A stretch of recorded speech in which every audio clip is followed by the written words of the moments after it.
이틀에 한 번씩 혈액 투석을 받으며 힘겹게 생명을 유지해가는 사람들이 있습니다. 만성 신부전 환우인 박은희 씨 또한 고통 가득한 하루하루가 힘에 겨워 삶을 포기하고 싶었던 순간이 있었습니다. 죽는 줄만 알았어요. 너무너무 힘이 들어서 먹는 것도 못 먹고 걸음도 제대로 못 걷고 이래서 죽는 게 낫겠다. 아무 희망이 없는 거예요. 남편한테도 미안하고 자식들한테도 미안하고. 절망 끝에 서 있던 그녀는 자신의 신장 한계를 기증한 왕희광 목사로 인해 새로운 생명과 삶의 희망까지 되찾게 되었습니다. 이 생명 나눔은 박은희 씨 아들인 최기현 전도사가 다른 만성 신부전 환우에게 신장을 기증하면서 또 하나의 나눔으로 이어졌습니다. 장기 기증 수요는 해가 자꾸 쌓입니다. 신장 이식이 가장 지금 기다리는 환자 수가 많아서 거의 10,000명이 육박하는 정도이고요. 한국대학생 선교회를 설립해 민족복음화에 큰 영향을 미친 고 김중곤 목사 또한 소천하면서 자신의 각막을 기증해 2명의 시각장애인에게 새로운 빛을 선물했습니다. 이렇게 대가 없이 사랑을 베푼 누군가에게 새로운 각막을 선물받은 서지원 양은 잃어버렸던 시력을 회복하게 되면서 장기 기증 운동의 소중한 가치를 경험했습니다. 제가 중2 때 그걸 결정을 했거든요. 근데 고2가 돼가지고 내가 각막 기증을 받아야 될 상황이 온 거예요. 그러니까 정말 필요한 거구나. 죽어서는 사용하지 못하는데 정말 이렇게 성한 것을 필요한 사람한테 주고 가야 되지 않나. 그런 생각이 정말 많이 들더라고요. 장기 기증은 도움을 받는 이식인과 사랑을 나누는 기증인 모두에게 삶의 희망과 행복을 선물하고 있습니다. 이처럼 예수 그리스도의 사랑을 몸소 실천하기를 원하는 많은 이들이 장기 기증으로 생명 나눔의 사랑을 전하고 있습니다. 그때는 장기 기증 한다고 했지만 그 일을 생각하기가 부모가 되었고 이게 잘한 일인가 자식을 2번 죽이는 거 아닌가 해서 너무너무 가슴이 아프고 떨렸지만은 막상 그게 다 하고 나니까는 이 육체라도 이렇게 남에게 나눠주고 갔다는 게 얼마나 좋은지 몰라요. 마음이 편해요. 정말 잘했다고 생각해요. 잘했다고.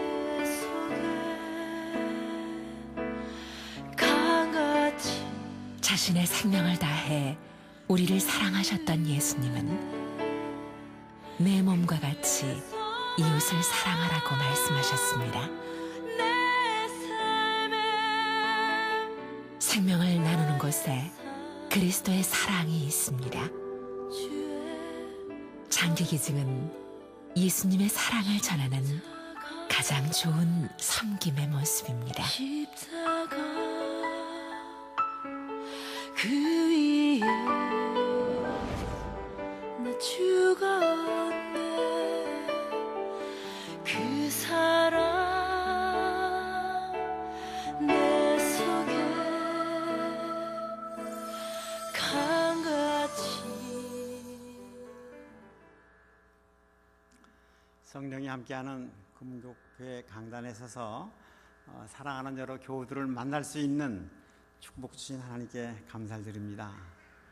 우리 존경하는 이면수 목사님, 16분의 장로님들 저렇게 단에 세우셔서 대단히 고맙고요. 홍성주 장로님 은혜스러운 기도도 감사하고요. 우리 할렐루야 찬양대 아주 감동적인 은혜스러운 찬양 고마웠습니다. 기도합니다. 사랑의 하나님, 연약한 종을 숨기시고 말씀 앞에 있는 사랑하는 교우들 마음문 활짝 열고 축복의 결단이 있게 하옵소서. 예수님 이름 받들어 기도했습니다. 아멘. 세상에 어려운 사람들이 누군가? 원치 않게 몸에 병을 얻어서 고생하는 분들이 어렵겠다. 그래서 병원에서 환자들에게 복음을 전하는 그런 일을 오래 했었습니다. 참 죽음을 앞둔 분들이 복음을 받아들이고 영원의 삶을 누린다고 하는 그런 기쁜 기뻐하는 그런 모습을 보면서 몇 년을 지났습니다. 하루는 응급하게 위급한 환자가 병원에 실려왔는데요. 마주치게 됐습니다. 응급실 문가에 서서 한참 구경을 하는데 열심히 진찰하는 당직 의사가 한참 진찰을 다 끝내고 문가에 서 있는 저를 보더니 그냥 깜짝 반가워하면서 목사님, 우리 사람 하나 살립시다. 뭔데요? 아니 맹장이 터져 복막염이 돼 길에 나와 쓰러져 있는 젊은이를 지금 경찰이 데려왔는데 지금 당장 수술을 해야 살 수 있을 텐데 수술은 내가 어떻게 좀 책임을 질 수 있을 텐데 수술하려면 피가 필요한데 목사님이 피를 좀 책임져 주세요. 그러는 거예요. 그 당시는 피가 필요하다 그러면 보호자가 현금을 주고 피를 사와야만 수술할 수 있는 그런 때였습니다. 저도 얼마 있나 이렇게 만져보니까 가진 게 아무것도 없더라고요. 망설이고 있으니까 목사님 혈액형이 뭐예요? 한바 B형인데요. 그랬더니 잘 됐습니다. 이 양반이 B형인데 목사님 한 병 뽑아주셔도 안 죽을 겁니다. 막 가슴이 뛰더라고요. 어떻게 하면 좋아요? 어떻게 하면 좋아요? 하나님, 피할 길을 인도해 주세요. 주님, 극복할 지혜를 주세요. 막 속으로 기도를 한참 했습니다. 문득 선한 사마리아 사람 비유가 생각이 났습니다. 여러분 너무나 잘 아는 얘기죠. 수십 번 들은 얘기예요. 어떤 사람 길 가다가 불행하게 못된 사람 만나서 얻어맞아서 죽을 지경이 됐습니다. 그래서 나 좀 살려달라고 애원할 때 어떻게 했습니까? 참 내놓으라 하는 이 재산 지나가다가 막 가까이 가서 봤을 것 같아. 아유 금방 죽게 생겼네. 구해줘야 되겠네. 아니야, 난 갈 길이 바빠. 다음 사람한테 부탁을 해봐. 그냥 가버렸습니다. 또 한 사람, 이 사람도 걸음을 멈추고 어떡하나?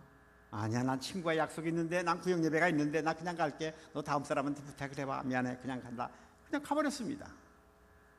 세 번째 사람, 우리가 사마리아 사람이라고 그럽니다.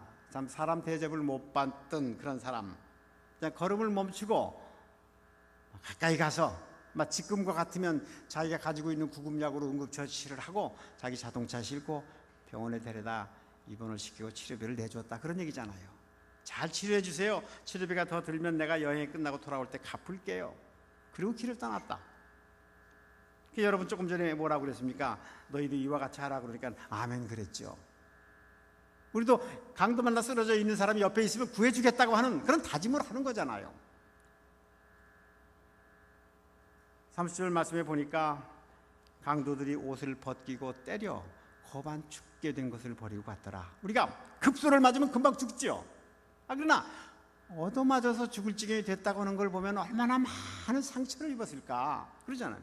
병원에 데려갔는데 너무 출혈이 심하니까 의사가 사마리아 사람한테 헌혈을 하라고 그러면 어떻게 했을까? 거절했겠네. 마침 O형이 돼서 환자는 살았겠네. 그런 생각이 문득 드는 거예요. 시절말로 죽지 않으면 까무러치기로 처음 헌혈을 했었습니다. 그 자리에서 뽑아서 그 자리에서 수혈해주는, 한 보름이 지난 후에 수혈받고 건강 회복이 돼서 태어나는 이 22살 먹은 젊은이를 보게 되었는데 얼마나 감격스러웠는지 모릅니다. 막 지금 생각해도 기쁜 거예요. 두려운 마음으로 피를 좀 줬는데 한 생명을 살리다니 생각할수록 기쁜 거예요. 이 기쁨을 어떻게 감당할 수 있을까? 이 기쁨을 어떻게 온 국민과 함께 공유할 수가 없을까? 기도원에 들어가서 하나님께 매달렸습니다. 하나님, 이 기쁨을 어떻게 온 국민과 함께 같이 공유할 수가 없을까요? 어떻게 하면 좋을까요? 며칠을 기도하는데요. 네가 그러면 헌혈운동하면 될 거 아니야. 이런 주님의 음성이 막 들려오는 것 같아요.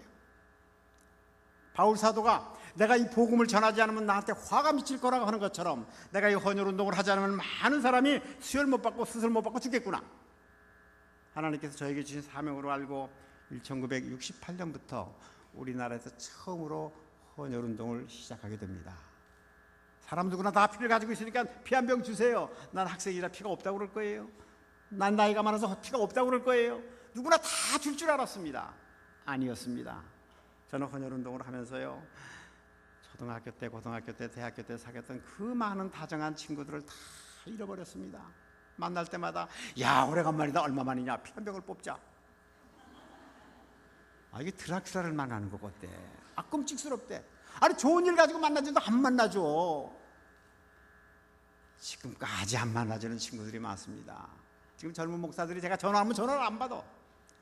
전화 받아봐야 신장 하나 내놔, 간 좀 띄워줘, 그런 얘기잖아요. 오늘도 그런 말씀을 드리려고 왔잖아요. 겁난데요, 견딜 수가 없었습니다. 1970년에 하나님께서 저에게도 사랑하는 딸을 주셨습니다. 아기를 낳았다 그래서 병원에 뛰어갔죠. 그 막 태어난 어린 생명을 보는 순간, 저 애기한테서 병을 뽑을 수가 없을까, 이 생각이 문득 드는 거예요. 너만은 이 터질 듯한 아빠의 가슴을 이해해 주겠지, 아가야. 한 병을 뽑자. 지금은 안 되잖아. 만 16세 헌혈할 수 있으니까 16년 후에 한 병을 뽑기로 약속하자, 아가야. 그리고 이름을 박뽑기라고 지었습니다. 1년 후에 아들을 주셨습니다. 박헌혈이라고 그렇게 이름을 지었습니다. 사람이 피 한 병으로 보였습니다. 그런 신념을 가지고 죽기 살기로 하나님께 매달렸습니다. 그때 박헌일이라고 이름을 지었던 아들은 지금은 하버드 의대 교수가 됐습니다.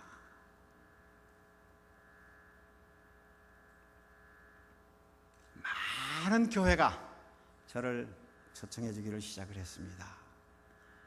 1971년 부활주일이었습니다.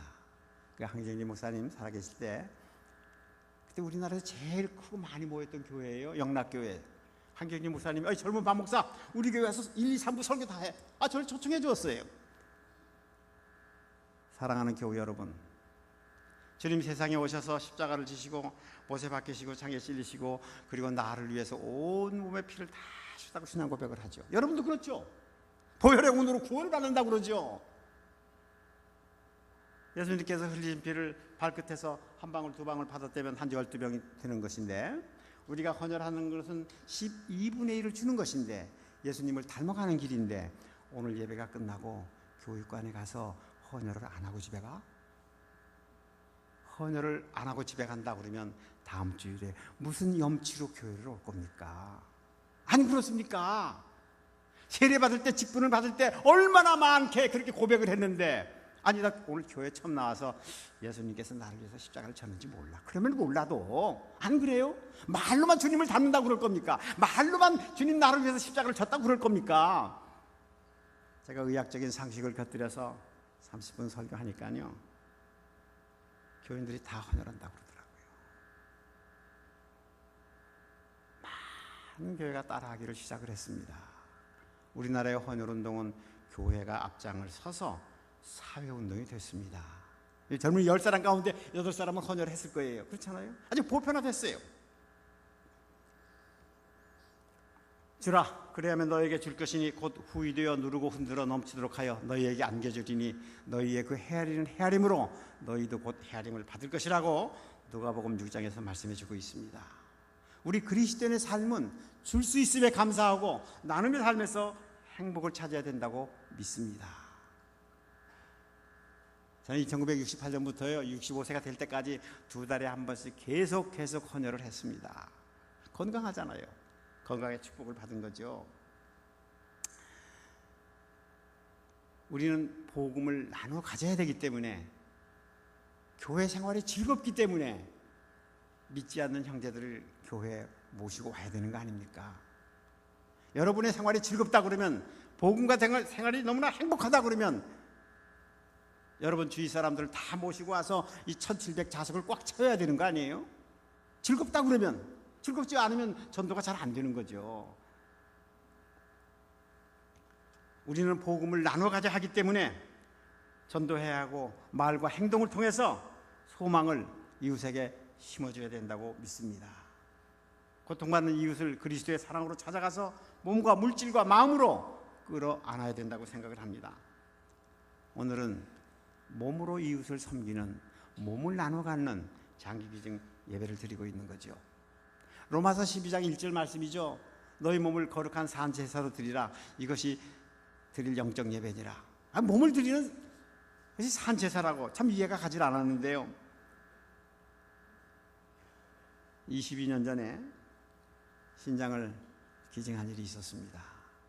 그리고 다른 사람이 기증하는 모습을 수술실에 가서 구경을 했는데, 온 몸을 벗기고 그리고 비스듬하게 뉘어서 옆구리를 갈라서 신장을 꺼내는 모습을 보니까 이게 정말 몸을 드리는, 이게 산제사를 드리는구나, 그런 느낌이 오더라고요. 여러분 주먹을 좀 쥐어보세요. 주먹을 좀 보시고 옆구리 뒤쪽으로 좀 가져가 보세요. 그 옆구리 뒤쪽에 주먹만한 신장이라고 하는 거 2개가 있습니다.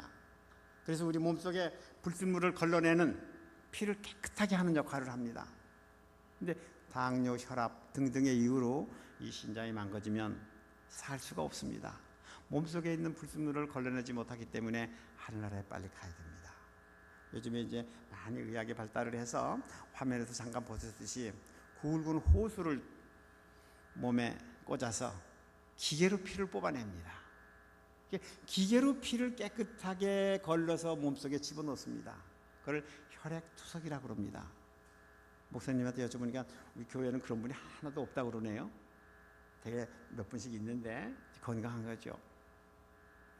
이틀에 한 번 병원에 가서 5시간씩 피를 걸르는 일을 해야 하루하루를 살아갈 수 있습니다. 물을 마음대로 먹을 수가 없습니다. 소변이 전혀 나오질 않습니다. 성생활이 정지가 됩니다. 이런 분들이 우리나라에 48,000명쯤 있습니다. 나날이 불어갑니다. 어떻게 하면 좋아요? 학교 다닐 수 있어요? 직장에 다닐 수 있어요? 아주 생활이 어려워집니다. 여러 가지 합병증을 가지고 있기 때문에 일찍 돌아가시게 됩니다. 그런 분을 위해서 건강한 사람이 신장을 하나 기증해 주면, 이식을 받으면 준 사람 받은 사람이 건강하게 산다고 합니다. 이 신장이 2개 있잖아요. 하나가 없어졌어요. 없어지면 하나가 한 달 지나는 사이에 2개의 기능을 한대요. 그래서 하나 가지고 살아도 괜찮다고 그래요. 기증하고 보니까 그래요. 그러면 금국교에 와서 건강한 사람들 신장 하나씩 다 내놓으라는 얘기예요? 그래요? 그런 얘기는 아닙니다. 그런 얘기는 아니에요. 남을 위해서 주기는 매우 어렵습니다. 우리 가족이 아프면 줘야죠. 우리 부부가, 우리 형제가. 48,000명이라고 하는 환자가 있지만 가족들끼리 안 주는 거예요. 가족들끼리 좀 주자. 어때요? 다행히도 우리나라에서는 이 뜨거운 신앙을 가진 분들이 남을 위해서 주는 분들이 많이 있었습니다. 이거 화면에서 보셨듯이 왕이강 목사라고 하는 분, 제가 그 교회 가서 설교했어요. 그때 부목사가 신장을 기증했어요. 이게 받은 사람이 감사하니까 받은 사람 가족이 또 다른 사람한테 주었어요. 그러니까 남한테 주는 이런 뜨거운 사랑의 모습을 보면서 작년 한 해 우리나라에서는 가족들끼리 760가정이 주고받았습니다. 가족이 없는 사람 어떻게 해요? 주려고 온 가족이 그랬는데 건강이 나빠서 줄 수가 없대요. 어떻게 해요? 그때 우리 장기운동부를 찾아오시면 저희가 도와드릴 수 있습니다. 우리나라에서는 남편이 아프면 준다고 하는 아내는 많은데 아내가 아프면 준다고 하는 남편이 적더라고요. 참 사랑하는 아내를 위해서 내가 왜 안 주겠느냐고, 혈액형이 달라서 못 주지 그러면 우리한테 오세요. 그러면 다른 가정하고 바꿔주시지요. 그런 일도 합니다. 또 가족 중에 주려고 그랬는데 아무도 줄 가족이 없다 그러면 우리가 도와드린다고 하는 그런 말씀을 드리는 거죠. 또 이분들은 이틀에 한 번 병원에 가야 되니까 여행을 할 수가 없어요. 어떻게, 우리는 좀 여행을 많이 하잖아요. 외국도 많이 가고. 이분들을 어떻게 이식을 받게 해드릴까? 이식 받기 전까지는 어떻게 좀 그들의 생활을 좀 도와드릴까? 제가 제주도에 라파의 집이라고 하는 시설을 만들어서 제주에 오시기만 하세요. 그러면 우리가 먹고 자는 거, 치료하는 거 다 그냥 해드리겠습니다. 치료 안 하는 날은 우리가 버스를 가지고 여행도 해드리고, 그리고 주님을 접수할 수 있는 그런 뜨거운 신앙 체험을 하도록 하는 그런 시설도 운영하고 있습니다. 한 달만 있다 가세요. 여러 사람이 이용을 해야 되니까 많은 교회와 교우들이 도와줘서 그런 시설도 운영을 하고 있습니다. 이게 피도 장기의 하나예요. 인공적으로 만들 수가 없기 때문에 건강한 사람이 줘야 되고, 또 백혈병을 앓는 어린아이를 위해서 우리가 골수를 기증해야 되고, 또 2개 중에 하나의 신장을 기증할 수가 있고, 또 요즘 보도를 많이 보시죠. 군에 간 아들이 아버지를 위해서 간의 일부를 띄워줬어요. 그랬더니 제대를 시켰다. 간의 일부를 띄워주기도 하고, 세계적으로 우리나라에서 간의 일부를 띄워주는 수술이 제일 활발합니다. 작년에 한 800케이스가 있었습니다. 그리고 췌장의 일부를 띄워줄 수 있다. 여러분 앞으로 얼마를 더 사실 거예요? 여러분 이제 앞으로 100세까지 사실 거잖아요. 예? 건강하게 오래오래 100세까지 살다가 그때 돌아가시면 줄 수 있는 장기는 아무것도 없음.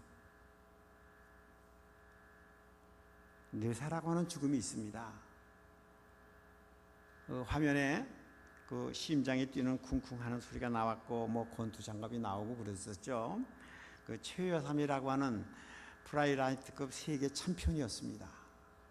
우리나라 선수였는데 챔피언 되면 어떻게 해요? 방어전을 해야 되잖아요. 12라운드까지 방어전을 해서 방어는 했어요. 근데 12라운드 마지막 3초 전에 그냥 아파트를 얻어맞아서 쓰러졌습니다. 일어나질 못했습니다. 병원에 실려갔습니다. 여러 가지 검사를 해보니까 뇌사가 됐습니다. 그런 판정이 났습니다. 뇌사라고 하는 건 우리 머리가요, 대뇌, 소뇌, 뇌관 이렇게 세 부분으로 이루어져 있는데 이 세 기능이 완전히 못 쓰게 된 것을 뇌사라고 합니다. 식물인간은 이 뇌관이 살아있는 거예요. 그래서 음식을 넣어주면 소화도 하고 호흡도 혼자 하고 그러는데 오래 뭐 살아날 수도 있고, 그러나 뇌사가 분명하다 그러면 산소 마스크를 부착을 하고 의료장치를 통해서 아무리 치료를 해도 수일 내지 보름을 넘기지 못하고 사망하게 됩니다. 그래서 우리나라에서도 2000년 2월 9일부터 뇌사가 분명하다 그러면 사망으로 인정을 합니다.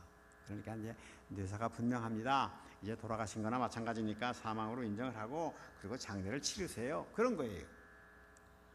아니 건강한 아들이 한 대 맞고 쓰러져서 뇌사가 됐다고 그러는데 그 부모들이 그 가족들이 얼마나 슬프겠어요. 뇌사라고 하는 걸 충분히 이해를 하고 그럼 장례 치르기 전에 장기를 기증할게요 라고 그 어머니가 그랬습니다. 65세 된 좀 믿음이 좋은 권사님이셨는데 그럼 그 뇌사 상태를 좀 더 유지시켜 놓고 배를 갈라서 신장이 2개잖아요. 폐가 2개, 심장, 간장, 췌장 7가지 장기 그리고 각막 2개를 꺼내는 겁니다. 이 최여삼 선수는 6가지 장기를 기증했어요. 어머님이 마지막 하는 얘기잖아요. 참, 아니 그 건강한 아들이 죽었다고 그러니까 죽음을 받아들이기가 굉장히 어려운데 장기를 기증한다고 하는 것은 2번 죽이는 것 같아서 그렇게 가슴이 아팠는데 그 어려운 결정을 하고 그리고 기증하고 나니까 참 기증하기를 잘했다. 우리 아들이 심장이 누군가에 가서 뛰고 있겠네. 누군가 살아있겠네. 7사람을 살렸네. 그런 기쁜 마음을 맛본다고 하는 겁니다. 그런 어려운 그런 부정적인 극한 비참한 죽음을 축복받는 죽음으로 변화시키는 여러 사람을 살리는 그런 게 뇌사 후에 장기를 기증한다고 하는 겁니다. 예수님께서 세상에 오셔서 생명을 주심으로 해서 온 인류의 기쁨과 우리의 희망이 되었듯이 우리가 어차피 세상을 떠날 때 그 어려운 죽음을 기쁜 죽음으로 바꾸는, 그래서 언젠가 하나님께서 나를 뇌사로 불러가신다 그러면 기증한다고 약속을 하자 그런 겁니다. 65세 미만의 건강한 사람이 사고로 인해서 뇌출혈, 뇌진탕, 교통사고로 인해서 뇌사가 되었을 때만 기증할 수 있다 그런 얘기입니다. 지난해 우리나라에서는 뇌사로 세상을 떠난 사람들이 한 3, 4천 명쯤 되는데 추측을 하는데 그 중에서 300명 정도가 기증을 했습니다. 그러니까 10사람이 뇌사로 태어났다면 한 사람이 기증한 거죠. 미국 같으면 10사람이 뇌사로 태어났다면 9사람, 8사람이 주는 겁니다. 작년에 의정부에서 어느 54세 된 린다 프리라는 미국 교사가 가르치다가 뇌사로 쓰러졌어요. 의정부 성모병원에 실려갔어요. 뇌사로 판정이 됐어요. 그 남편이 뇌사로 세상을 떠났다고요? 그럼 기증할게요. 뭐 당연히 기증한 것으로. 외국 사람이 우리나라에서 처음으로 뇌사로 인해서 기증한 그런 케이스였습니다.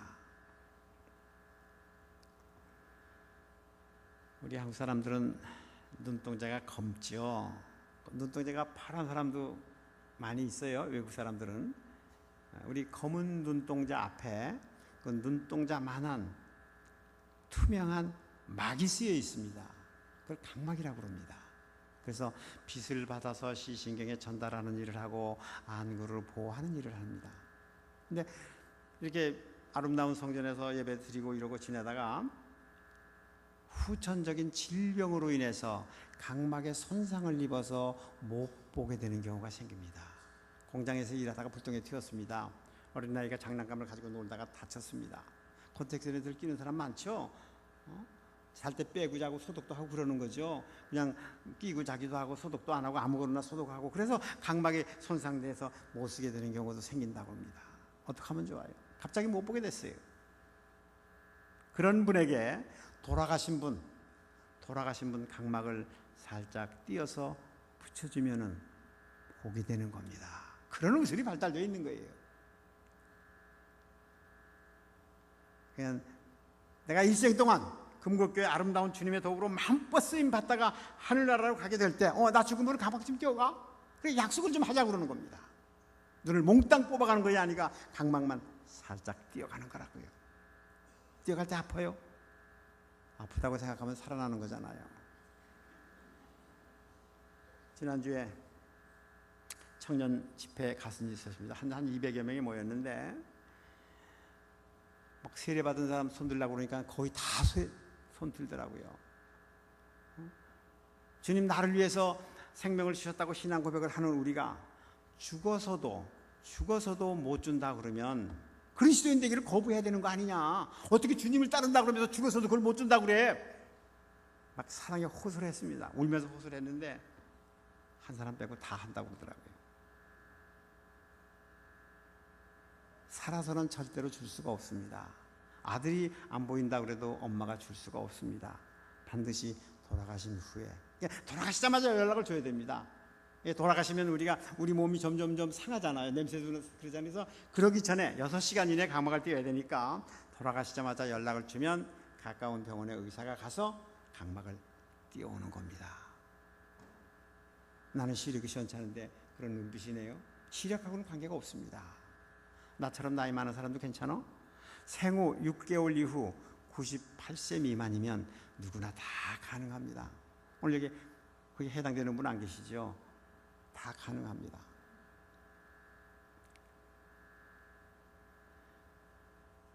불란서 형법에는 이런 게 있습니다.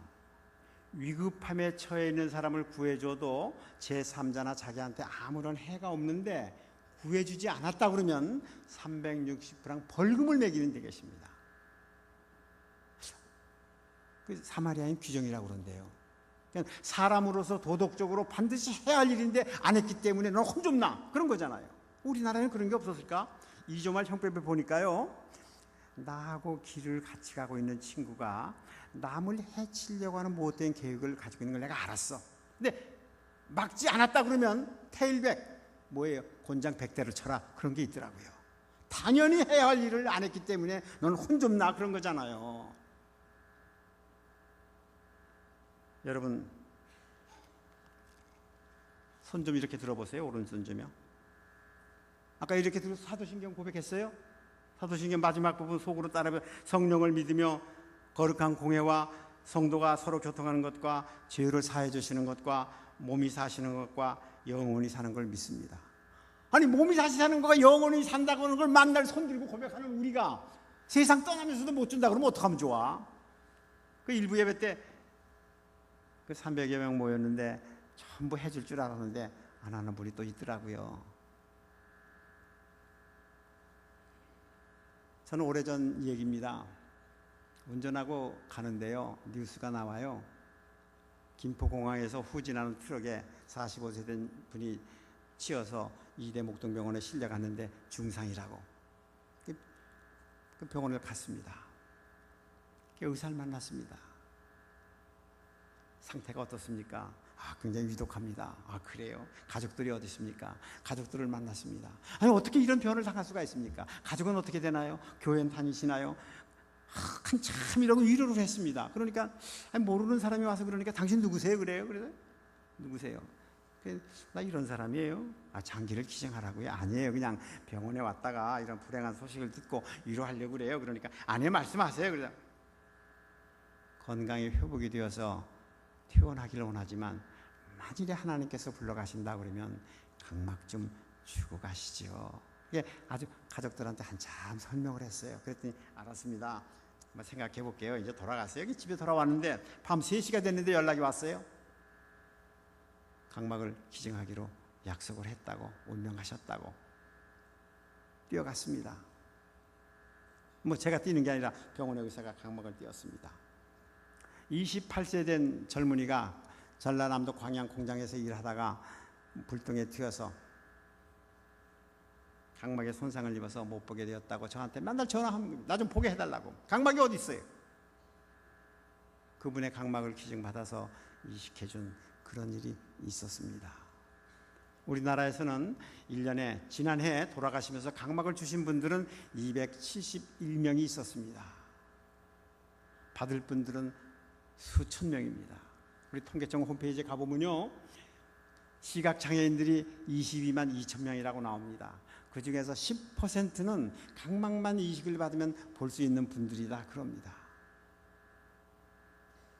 지난해 우리나라에서 25만 5천 명이 사망을 했습니다. 우리 2층에 있는 분들 한 65명 계시는데 우리 젊은이들 각막이 몇 개예요? 이 51만 개가 어디로 갔습니까? 어디로 갔어요? 화장터에 갔죠. 땅속에 갔습니다. 그리고 안 주는 거예요. 죽는 것도 서러운데 눈을 가져가냐고 그러는 거예요. 여러분 그러실 거예요.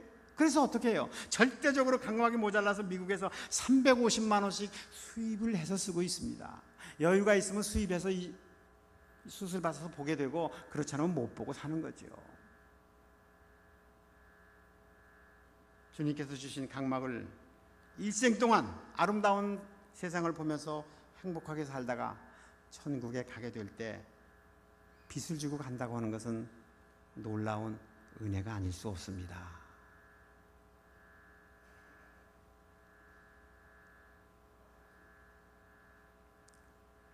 각막을 준다고 그러는 것은 각막만 주는 게 아니잖아요. 빚을 주고 사랑을 주고 그리스도를 전수해 주고, 받은 사람은 빚도 받고 사랑도 받고 그리스도 전수받고, 그래서 주고받은 사람이 동시에 구원의 역사에 동참한다고 믿습니다.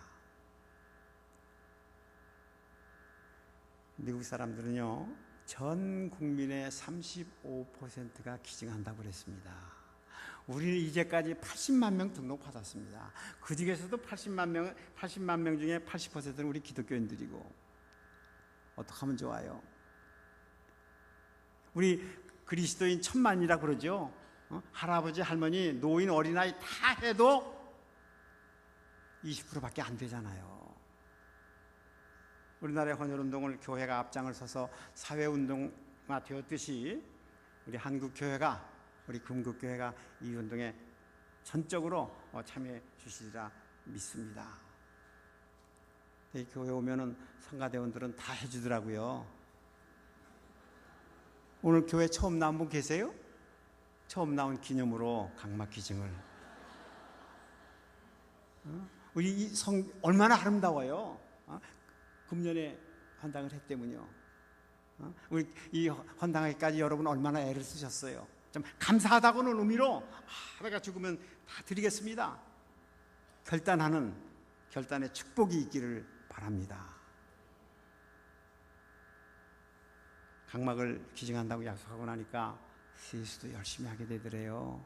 눈이 조금만 아파도 안과에 자주 가고, 또 언젠가 우리 가족들을 위해서 내가 간도 좀 띄워줘야 되는데, 만일에 아픈 사람이 있다면 신장도 하나 줘야 되는데, 그렇게 마음을 먹고 등록을 하니까 건강관리를 잘 하게 된대요. 건강해야 줄 수 있으니까. 음식도 조심해서 먹어야 되겠네, 그런 생각이 안 들겠어요? 여러분 11조를 잘 내요? 잘 내죠. 장기를 기증한다고 약속하고 나니까 11조도 즐겁게 드리게 되고 더 드리고 싶고, 몸을 다 드린다고 그랬는데 물질을 드리는 것쯤, 교회를 위해서 봉사하는 것쯤, 가족을 위해서 희생하는 것쯤, 섬김의 생활을 자꾸 하고 싶은 그런 생각이 자꾸 든다고 그러는 겁니다. 우리나라에서는 여러분이 기증한다고 등록을 해도 가족이 동의를 해야 가능합니다. 또 등록했다고 해서 꼭 구속력이 있는 건 아닙니다. 언제나 뭐 취소할 수도 있고 안 할 수도 있고 가벼운 마음으로 할까 말까 한다고 하면 좋고 할까 말까 한다 그러면 한다고 좀 결단하는 그런 시간이 있기를 바라는 거지요. 마지막 말씀입니다. 내 온통 삶 전체가 다 그리스도의 것입니다. 그래서 나는 죽는 것도 이득이 된다고 생각을 합니다. 그러나 내가 이 세상에 좀 더 살아서 보람 있는 일을 할 수 있다 그러면 나는 죽는 것이나 사는 것이나 어느 것이나 언제든지 자유스럽게 선택하겠습니다 라고 한 바울 사도의 고백이 여러분과 저의 고백이 되기를 그리스도 이름으로 축원드립니다.